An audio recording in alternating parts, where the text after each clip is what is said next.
আবু সাইদ এখন ঘরে ঘরে। নতুন সরকারের কাছে নির্বাচনী রোডম্যাপ চায় বিএনপি। আগামী 6 মাসের মধ্যে নির্বাচনের একটি রূপরেখা প্রদানের জন্য অন্তর্বর্তীকালীন সরকারের প্রধান উপদেষ্টার কাছে আহ্বান জানিয়েছে দলটি।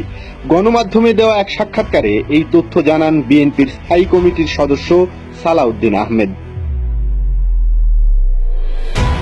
বিএনপির এই নেতা বলেন, 3 মাসে নির্বাচন দেওয়া সম্ভব না, এটা আমরা সবাই জানি, কিন্তু এর মধ্যে সবকিছু গুছিয়ে নিয়ে আসা সম্ভব। এর জন্য এই সময়টাকে দ্বিগুণ করে 6 মাস করা যেতে পারে। এই 6 মাসের মধ্যে মাননীয় প্রধান উপদেষ্টা যেন একটি নির্বাচনী রোডম্যাপ দেন।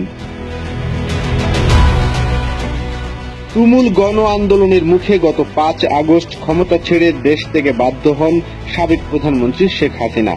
এরপর 8ই আগস্ট নোবেলজয়ী ডক্টর ইউনূসের নেতৃত্বে শপথ নেয় অন্তর্বর্তীকালীন সরকার। তখন থেকে সাধারণের মধ্যে প্রশ্ন জেগেছিল, কতদিন থাকবে এই সরকার? নতুন সরকারের দায়িত্ব গ্রহণের পরপরই প্রধান রাজনৈতিক দলগুলোর সাথে আলোচনা করেন নতুন দায়িত্ব নেওয়া প্রধান উপদেষ্টা ডক্টর মোহাম্মদ ইউনূস। এ সময় রাজনৈতিক দলগুলো আশ্বাস দেয়, গণতন্ত্রের কল্যাণে, দেশ সংস্কারে সরকারকে সময় দেবে তারা। ওয়ালটন এসিতে ইনস্টলেশন একদম ফ্রি। এদিকে গত 15 আগস্ট এক সমাবেশে বিএনপির মহাসচিব মির্জা ফখরুল ইসলাম আলমগীর বলেছেন, অন্তর্বর্তীকালীন সরকার যতক্ষণ গণতন্ত্রের পক্ষে থাকবে ততক্ষণ তাদের সহযোগিতা করা হবে। দেশে স্বস্তি ফিরিয়ে এনে সুষ্ঠু, অবাধ ও নিরপেক্ষ নির্বাচন আয়োজন করতে বিএনপি এই সরকারকে যৌক্তিক সময় দেবে বলেও জানিয়েছেন বিএনপির মহাসচিব।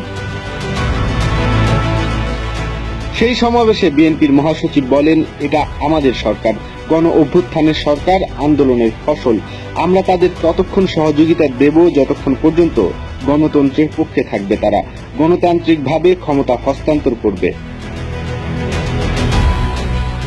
অন্যদিকে অন্তর্বর্তী সরকারের প্রধান উপদেষ্টা নোবেলজয়ী ডক্টর মোহাম্মদ ইউনূস জানিয়েছেন, দেশের সব প্রতিষ্ঠান, বিচার বিভাগ ও নির্বাচন ব্যবস্থা সংস্কারের পরই নির্বাচন হবে।